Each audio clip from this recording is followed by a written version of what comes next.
Shalom, shalom et bienvenue à notre édition de la Rhapsodie des réalités de notre cher homme de Dieu, Pasteur Christ Oyakilome. Nous sommes samedi 1er février 2025 et Pasteur Christ dans la Rhapsodie d'aujourd'hui nous enseigne sur le thème l'influence de son royaume. Il tire son verset d'ouverture du livre de Jean chapitre 18, le verset 36 qui dit « Mon royaume n'est pas de ce monde, répondit Jésus. Si mon royaume était de ce monde, mes serviteurs auraient combattu pour moi afin que je ne fusse pas livré aux Juifs.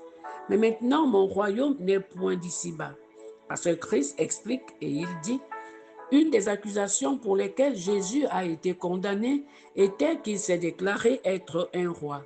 Lorsque Pilate lui demanda, « Es-tu le roi des Juifs ?» Jésus répondit, « Mon royaume n'est pas de ce monde. Si mon royaume était de ce monde, mes serviteurs auraient combattu pour moi afin que je ne fusse pas livré aux Juifs. Mais maintenant, mon royaume n'est point d'ici-bas. » Jean 18, verset 36. Pilate, intrigué par la réponse de Jésus, chercha plus de précision par rapport à sa royauté. Il demanda à nouveau, « Es-tu donc un roi ?» Jésus détailla en disant, « Je suis né et je suis venu dans le monde pour rendre témoignage à la vérité. Quiconque est de la vérité écoute ma voix. » Jean 18, verset 37. Le Seigneur Jésus, affirmant qu'il était un roi, voulait dire qu'il était le dirigeant d'un royaume. Mais où était son royaume? Il clarifia que son royaume n'était pas de ce monde, signifiant qu'il était étranger à ce domaine terrestre. Les dirigeants de l'époque ne pouvaient pas comprendre son royaume parce qu'ils ne pouvaient pas le voir. Ils étaient embarrassés par cela. Le prochain point important, c'est que Jésus avait une mission d'étendre l'influence et la puissance de son royaume céleste à ce monde. Il est venu apporter les bénédictions, la bonté et la puissance de son royaume à un monde rempli de douleurs, de ténèbres et de luttes. Ce monde rempli de destruction et de souffrance avait besoin de changement. Et Jésus est venu avec son royaume pour effectuer ce changement. Alléluia.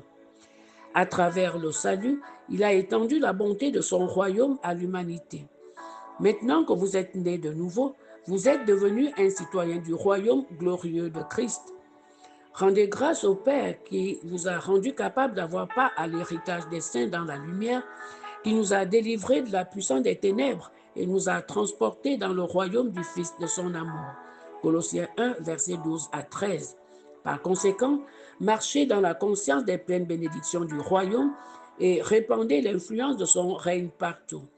Vous représentez le royaume. Vous le transportez partout où vous allez, car il est en vous.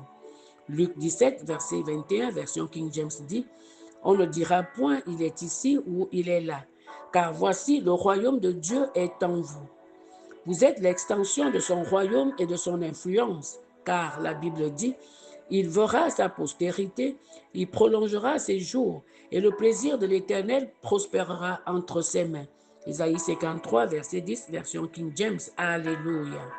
Nous prenons la prière et vous allez dire après moi à haute intelligible voix. Cher Seigneur Jésus, je te remercie pour ton royaume céleste et ses bénédictions, son impact et son influence sur la terre et dans le cœur des hommes.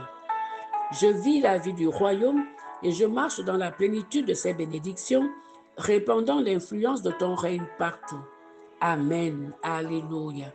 Je vous invite maintenant à l'étude approfondie dans le livre de Luc 4, verset 43, le livre de Matthieu 6, verset 33 et le livre de Luc 17, verset 20 à 21, version King James. Gloire à Dieu. Pour ceux qui veulent